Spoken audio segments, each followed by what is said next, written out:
podcast Fora da Sala de Aula do cursinho Pré-Vestibular Popular Raízes. Meu nome é Maria Eduarda, sou professora de redação e faço parte da coordenação administrativa dentro do cursinho. Nesse episódio a gente vai conversar um pouquinho com o professor Davi, que vai falar sobre o Prêmio Nobel de 2023. E aí pessoal, como a Nanda já falou para vocês, eu sou o Davi, eu estou podendo contribuir com o projeto com a matéria de Física 1, né, em que a gente trata temas e tópicos de eletricidade, magnetismo, eletromagnetismo em geral. E é um prazer poder contribuir aqui com o podcast junto com vocês e explicar um pouco melhor sobre o Prêmio Nobel de Física mais recente que a gente tem aí hoje, né? Primeiramente, professor, você pode explicar um pouquinho do Prêmio Nobel, como funciona e quem ganhou, né, em 2023? Bom, então, o Prêmio Nobel, ele é, na verdade, uma das grandes honrarias que a gente tem dentro da ciência, né? Ele tem um peso histórico muito grande, principalmente porque ele tem esse caráter de premiar os melhores trabalhos, aqueles mais relevantes, na verdade, né? Esse seria o termo correto, para a ciência de um modo geral, em algumas áreas, né, específicas, e ele é entregue pela Academia Real de Ciências da Suécia. Então, em 2023, na categoria de Física, que é o nosso foco principal, a gente teve esse prêmio sendo entregue para 3 cientistas, né? Então, já é algo interessante a ser mencionado, que esse prêmio ele pode ser dividido entre mais cientistas do que apenas uma pessoa, né? Então, no caso, a gente teve esse prêmio sendo entregue para Anne Lullier, que é uma francesa, ou ao menos ela trabalhava em laboratórios na França, ela tinha uma equipe que era francesa. A gente teve também esse prêmio sendo entregue para o Friedrich Strauss, que é outro físico também, e a gente teve por final o Pierre Agostini fechando esse quadro de ganhadores do Prêmio Nobel, né? Então são esses 3 que contribuíram com esse trabalho, não em um momento específico, mas sim ao longo do tempo, né? Então, na verdade, a gente vai ver durante o podcast que esse trabalho foi construído ao longo de vários anos. Tá. E qual foi a pesquisa que eles fizeram? Bom, então, o trabalho em geral, apesar de que eles no começo acabaram trabalhando meio que de forma independente mesmo, porque é assim que acontece essa ciência, cada um com sua equipe, em seu país, né? Como eu citei, a Anne, ela trabalhou na França há bastante tempo, inclusive, já nessa participação dela. Então, o trabalho ele tem como título, né, o que foi anunciado pelo Nobel, são métodos experimentais de geração de pulsos de luz com duração de atos segundos para o estudo da eletrodinâmica da matéria.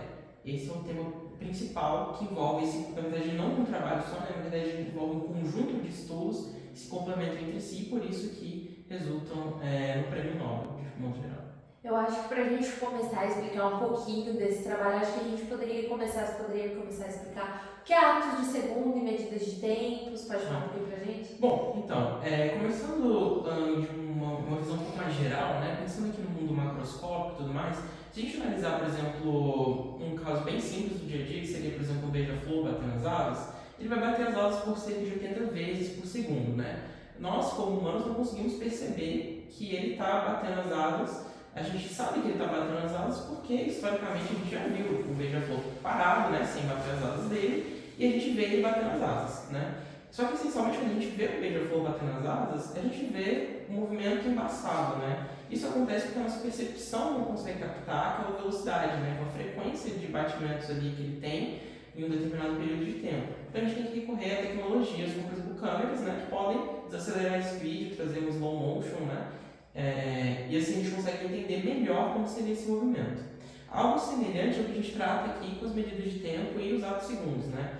Na verdade, o ato segundo ele é uma fração muito, muito pequena do segundo, né? Então, matematicamente, ele é 10 graus menos 18 segundos, né? Que é uma grandeza, na verdade, uma ordem de grandeza que, se a gente for comparar com o segundo, é muito pequena.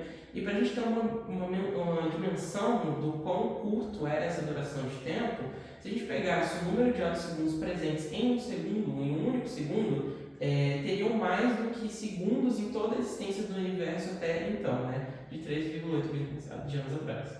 Então, é uma duração muito, muito curta mesmo. E de modo geral é importante a gente ter isso, porque, como eu falei, a gente vai trabalhar com a eletrodinâmica da matéria, ou seja, é um fenômeno que ele evolui com o tempo, né? Então, para fenômenos que evoluem com o tempo, é importante a gente ter aquela medida de tempo ela pode observar perfeitamente todos os processos pelos quais eles estão passando. Então, essa é uma visão geral do que seria esse ato segundo, né? Entendi. E aí, uma pergunta assim, meio leiga, né? Mas geralmente a gente marca o tempo por velocidade da luz, certo? Não? O tempo. Assim, o tempo ele. Quando a gente fala velocidade da luz, o tempo não.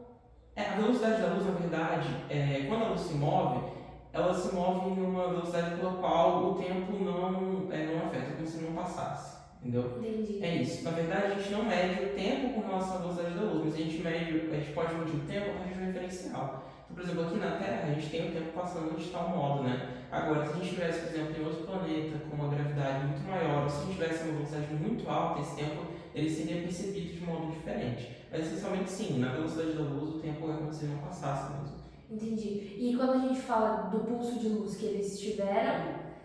Então, esse pulso de luz que eles obtiveram, de fato, é uma luz, né?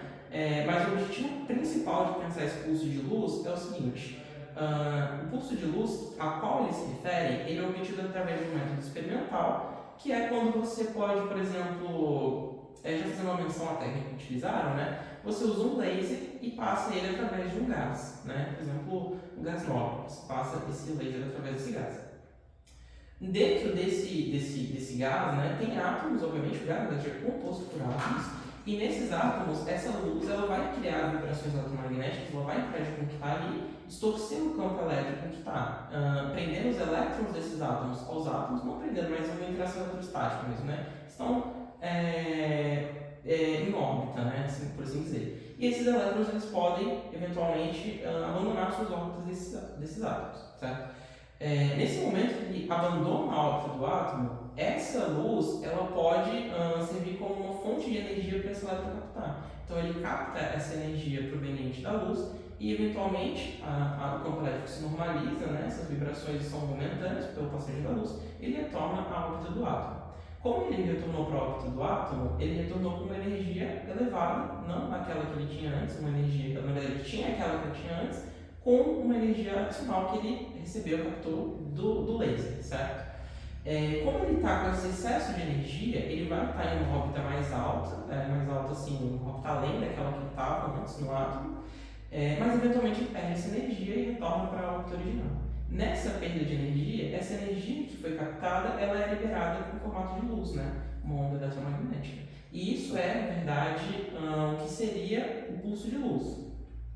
O pulso de luz, na verdade, com uma duração muito curta, ele é obtido a partir daquele momento que você consegue juntar várias pequenas ondas em uma.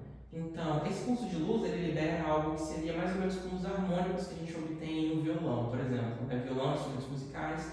Você tem outras ondas que são geradas a partir dessa onda principal, por assim dizer. Elas completam um certo número de ciclos para a quantidade de ciclos que essa onda principal ela gerava, né? Nesse momento, a gente acaba criando pulsos de luz cada vez menores conforme a gente consegue empilhar essas ondas, né? Que são geradas, esses harmônicos são gerados a partir dessa onda principal, né? Aí entram outras questões das técnicas experimentais que a gente vai discutir melhor sobre, por exemplo, a questão da interferência, né? Esses harmônicos que são gerados são ondas também, né? Mas eles podem interferir tanto construtivamente, então gerar um pulso de luz, mas eles também podem estar, o que a gente diria, fora de fase, né? E eles podem se destruir, né? Gerar uma interferência destrutiva para que você não tenha esse pulso de luz acontecendo. Mas isso daí são questões dos próximos capítulos aqui da parte da metodologia, né? E aí, essa movimentação, né, desse elétron e essa criação de harmônicos, como ela funciona na prática? Sim, então. Como agora eu acho que vale mencionar aqui mais ou menos a ordem cronológica de como foi feito esse trabalho, né? Então, primeiro a gente tem a Anne Lhuillier, que eu inclusive esqueci de mencionar, mas ela é a quinta mulher a ganhar o Prêmio Nobel de Física após a Madame Curie, né? Que é extremamente famosa. Então, ela é a quinta após a Curie ter vencido o prêmio. Ela conseguiu, no laboratório dela, com a equipe francesa dela, né? Fazer exatamente esse processo de, na verdade, provar que existem esses pulsos de luz. Ela conseguiu demonstrar que eles existem, infringindo esse laser através do gás, né? E captando de fato essa existência deles. Então, essa foi a contribuição pela qual ela é, pelo menos, mencionada ali no que diz que é o release, né, que é o documento que o Prêmio Nobel solta para explicar melhor como foi o trabalho que foi desenvolvido, né. Em sequência, como eu falei, tem a questão da interferência, né, então ela tem provado que os pulsos de luz eles existem, eles acontecem dessa forma, é muito importante, mas a gente tem que ainda conseguir encadear um método para achar só esses pulsos de luz que não vão ser destruídos por interferência destrutiva. Então, só pulsos de luz que só passam por interferência construtiva e, enfim, você consegue gerar eles, né? Então, a equipe agora do Pierre Agostini, eles conseguiram trazer um método de geração, né, desses pulsos e isolar só esses pulsos de luz que passam pela interferência construtiva, né?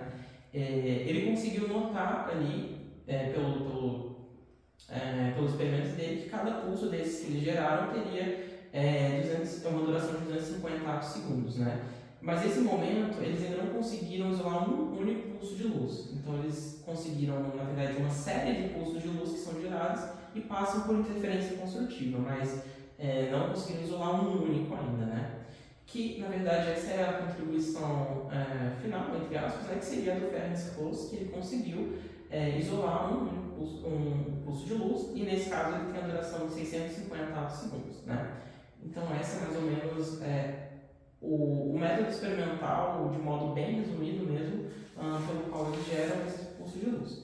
Entendi. E como ocorreu essa determinação do movimento desses elétrons? Esse ainda, na verdade, é um tópico novo, né? Então, não é um tópico novo porque a gente conhece já bastante coisa da eletrodinâmica, a gente conhece bastante já sobre como esses elétrons estão se comportando em átomos, né? A gente, na verdade, sabe até coisas meio contraditórias, né? A gente sabe que a gente não consegue determinar ao mesmo tempo a posição e velocidade de um elétron, né? Por um princípio de incerteza, né? Você não consegue determinar os dois ao mesmo tempo com exatidão, né? Se você determina mais ou menos exatamente qual seria uma foto, né? Se você tira uma foto, você vê o carro se movendo muito rápido, você sabe que ele está rápido, mas você não sabe onde ele está exatamente naquele momento da foto, ele vai aparecer borrado. Você sabe, você tira a foto com o carro exatamente parado, você não tem a noção de se ele está se movendo muito rápido, você conseguiu capturar um instante, ou se ele está parado de fato. Então você tem essa incerteza, né? A gente está bastante coisa sobre esse movimento dos elétrons, mas agora com esse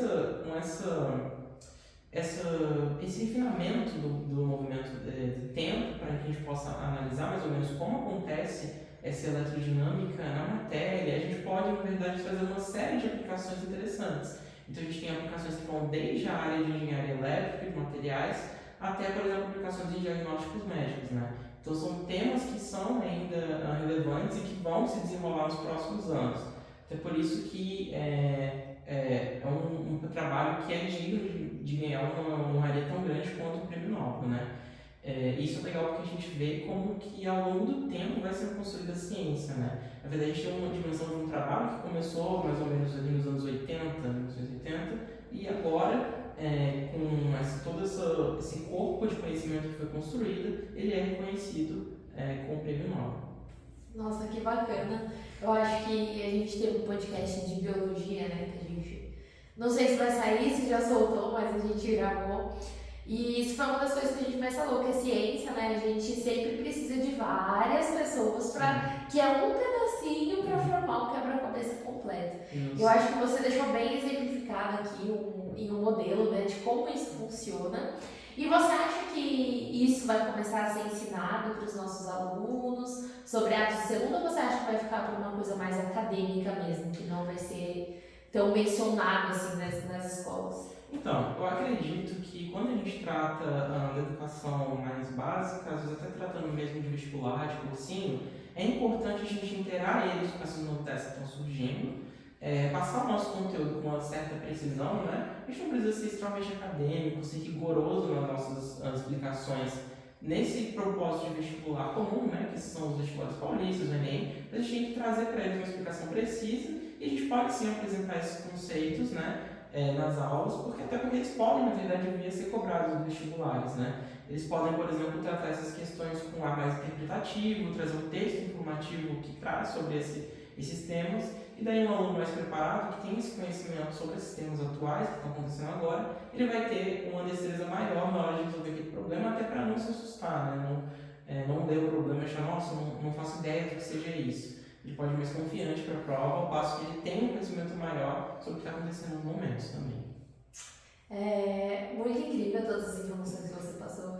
Eu acho que é isso mesmo, a gente conseguir levar informação para os nossos alunos e chegar, porque muita gente vê física como chato, como desinteressante. Eu acho que é necessário, né, mostrar que não é assim que são as descobertas do nosso mundo e que a gente precisa ter um conhecimento básico sobre elas, de como funciona, né? Então, tempo, movimento, espaço. Então, eu acho muito importante isso. Gostaria de agradecer a sua participação, agradecer quem está ouvindo e gostaria de fazer. É isso, só agradecer mesmo a participação aqui no podcast e aos ouvintes, claro, né? Então, gente, vejo vocês no próximo episódio. Muito obrigada por ouvir a gente.